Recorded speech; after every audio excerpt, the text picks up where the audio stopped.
আমার পূর্ব বক্তারাও সবাই বলেছেন, আমাদের রাজ্যে এখন একজনই নেতা আছে, একজনই লিডার আছে, তিপ্রাসা এবং মুসলিমের সঙ্গে আছে, উনি একজন মাত্র লিডার, উনিকে মহারাজা প্রদীপ কিশোর মাণিক্য বাহাদুর। আমরা অনেক লিডার দেখেছেন, অনেক নেতা দেখেছেন, আমরা কিন্তু বললাম কত 25টা বছর 35টা বছর শিপেন থাকাকালীন আমাদের মানিক বাবুই বলুন, আমাদের মন্ত্রীরাই বলুন, শুধু মুসলিম এবং তিপ্রাসাদেরকে শুধু একটাই জায়গায় ব্যবহার করেছেন। কোন জায়গায়? আমাদের বুট নিয়ে তারা সরকার গঠন করা। সরকার গঠন হওয়ার পরে এই মুসলিম এবং তিপ্রাসাকে তারা কোনো সময় ভালো চোখেও দেখেনি, ডেভেলপমেন্ট করার, উন্নয়ন করার তারা কিন্তু কোনো চিন্তা ভাবনা নেই।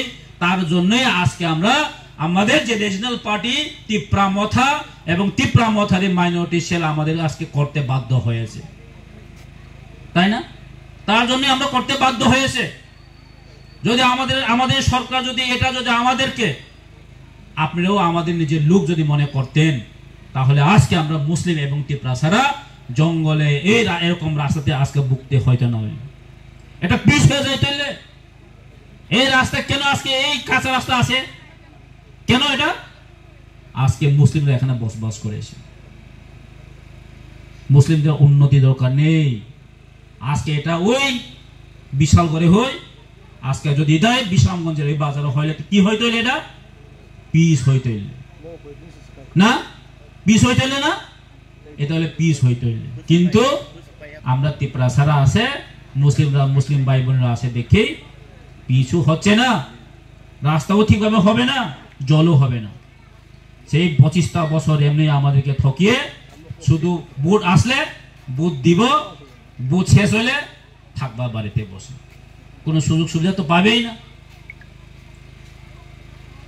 ভারত স্বাধীনতার পর এই ত্রিপুরা যে ইতিহাস আছে আপনারা জানেন, 1915 অক্টোবর 1949 15 অক্টোবরে ভারতের সঙ্গে আমরা মার্জার হয়েছে, যোগদান হয়েছে।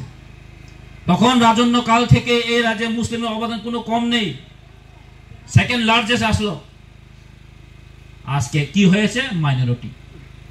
আমি অনেক সময় চিন্তা করি, কেন মাইনরিটি হবে রাজা আইডেন্টিটি? কেন মাইনরিটি হবে? মাইনরিটির দামে কোনো জাত পাট নেই। আজকে যদি বাংলাদেশে যায়, বাংলাদেশে কি মুসলিম মাইনরিটি মাইনরিটি আছে? মাইনরিটি না তো, মেজরিটি। তো তাদের একটা আইডেন্টিটি আছে, নিজের আইডেন্টিটি আছে, কেন মাইনরিটি হবে? আমরা আর মাইনরিটি হতাম না, আমরা কিন্তু মেজরিটি হতে যাচ্ছে। ত্রিপুরা 31%, মাইনরিটি কত? 10%। কত আছে? 41%। আমরা হয় যদি মিলে তাহলে 41% হয়। একটা সরকার গঠন করার এত বেশি পার্সেন্টেজ লাগে না। এবার বিজেপি সরকার কিভাবে কি হচ্ছে? মাত্র 39% পেয়ে তারা সরকারে এসেছে।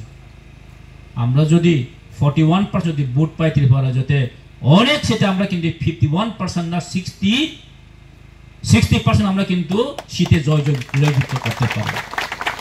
আমাদের ঠান্ডা থাকতে হবে, ইউনিটি থাকতে হবে। আমরা যদি কিছু প্ল্যান করলে তারপরে আমরা কিন্তু রেজাল্ট কিন্তু আমাদের পজিটিভ রেজাল্টই হবে।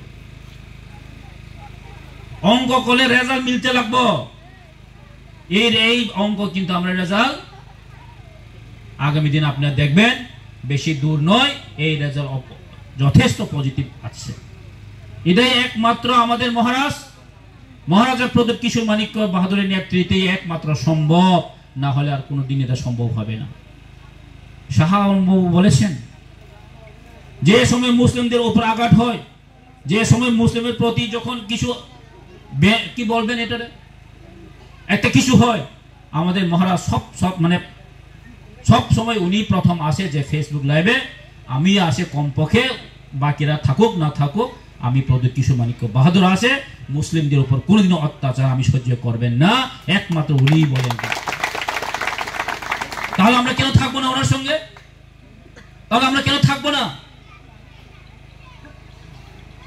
আর বাকিরা কি করেছেন? আমাদের শুধু ভোটের সময় ভোটের রাজনীতি নিয়ে ভোট নিয়ে চলে যাবে, আর শুধু তারাই এরিয়াতেই ডেভেলপমেন্ট হবে, তারাই শুধু একমাত্র সরকারের সুযোগ সুবিধা বুক করবে। তাহলে আমরা কিভাবে আমরা চুপ থাকতে পারবো বলুন?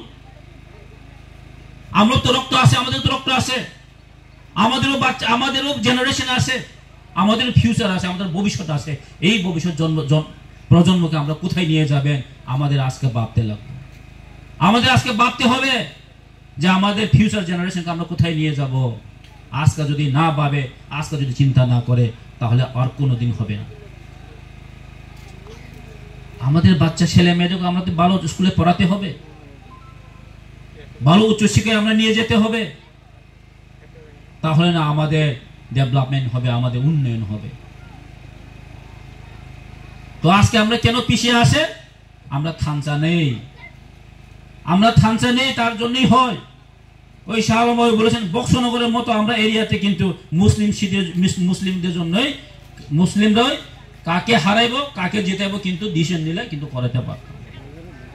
মেজরিটি প্রায় 12 থেকে 15টা 14টা সিটে কিন্তু ফ্যাক্টর হয়, কিন্তু এই ফ্যাক্টর আমরা কেন করতে পারিনি? আমরা থানচা নেই, আমরা ইউনিটি, আমরা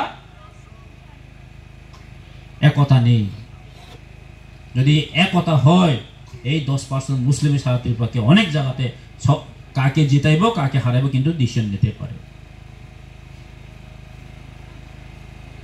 আমি তার জন্য আপনাদেরকে অনুরোধ করব, আগে যা করেছে, যা হয়েছে তা হয়ে গেছে।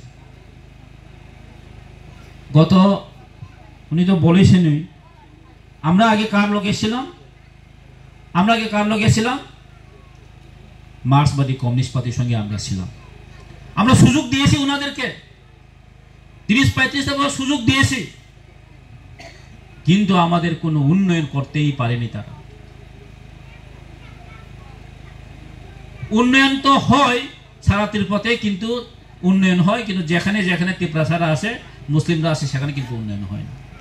আপনি গিয়ে দেখুন, এডিসি এরিয়াতে যখন উন্নয়ন হতে যায়, তখন উগ্রপন্থীর নাম দিয়ে ওইখানে উন্নয়ন করা যায় না।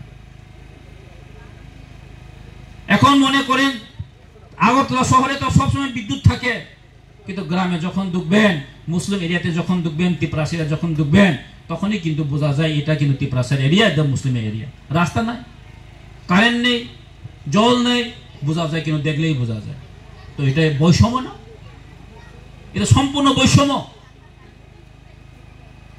রাজ্য সরকার থাকাকালীন এটা বৈষম্য করছে, এটা আমাদের কিন্তু বুঝতে হবে। এটা যদি এখন না বুঝি, যদি 9 বছর না বুঝি, 90 বছর আমরা আর বুঝতো না। তার জন্য আমি আপনাদেরকে অনুরোধ করবো, আগামী আমাদের বিসি ইলেকশন আছে। এখন তো বিসি ইলেকশন হচ্ছে না, তার কারণে আমাদের চেয়ারম্যানরাও সেইভাবে সম্মান পাচ্ছে না। কি কি করতে চাই, ব্লকে গেলেও এটা ঠিকভাবে হচ্ছে না, ইমপ্লিমেন্ট হচ্ছে না। তো বিসি ইলেকশনে আমরা চাই শুধু ত্রিপুরামথায় একজন হবে, আর কোনো পার্টির এখানে কোনো থাকবেই না। আমরা চাই আপনি তো আমি আপনার সমর্থন করি। ত্রিপুরামথা ছাড়া কোনো পার্টি নাই এখানে, শুধু এই টাকার জলাতে শুধু ত্রিপুরামথায় আসি, এটা আমরা কিন্তু দেখে দিতে হবে। যারা সরকারে থাকুক না থাকুক আমরা দেখার বিষয় নয়। এই টাকাজলা অমরেন্দ্রনগর বিসিতে শুধু ত্রিপুরামথাই হবে, এটাই আপনার কিন্তু প্রতিশ্রুতি নিয়ে যেতে হবে। তখন আমরা দেখবো অমরেন্দ্রনগরে এই পাড়াটা কিভাবে ডেভেলপ হবে না, এই পাড়াটা কিভাবে জল আসবে না, আমরা কিন্তু তখন দেখবো। কিন্তু এখন আমরা দুর্ভাগ্য ইলেকশন করতে পারছে না। আর কতদিন রাখবো ইলেকশন না রাখে না করে? একদিন একদিন করতেই হবে না, আর বেশি দিন নেই, করাতেই হবে। আমার মনে হয় ডিসেম্বর এরকম মান্থের মধ্যে ইলেকশন, বিসি ইলেকশন হয়ে যাবে। তো বিসি ইলেকশন না হওয়ার কারণে আমাদের ফান্ড সেভাবে ফ্লো হচ্ছে না, ডেভেলপমেন্ট করতে চাইলেও করতে পারছে না। আমাকে অনেকেই বলে এমএলএ কিছু করতে পারছে না, এমএলএ রাস্তা করাতে পারছে না, এটা করাতে পারছে না। আমি স্বীকার করি, কেন জানেন? এই বামফ্রন্ট সরকার 35টা বছর, গত বিজেপি আইপিএফ 5টা বছর যোগ করলে কত হয়? 40 বছরে যে এই অবস্থা, এই বড় গেট যে ডেভেলপমেন্ট কিছু হয়নি। আমি 1.5 বছর এটা সম্ভব না। 1.5 বছর এটা কি সম্ভব একলগে সবকিছু করার? আপনি অপেক্ষা করুন, একটু ধৈর্য রাখুন। আমি একটা একটা করে ধরছি। এখন সব এখন ব্রিজ সোলিং গুলো কাগজের দিকে সব হচ্ছে, আপনাদের এখানেও শুরু হয়ে গেছে। নেক্সট আপনাদের যতগুলো ব্রিজ সোলিং আছে আমি কথা দিচ্ছি সব জায়গাতে আমি ব্রিজ সোলিং এখানে সব জায়গাতে করে দিব। আপনার কোথায় কোথায় জল পড়ছে না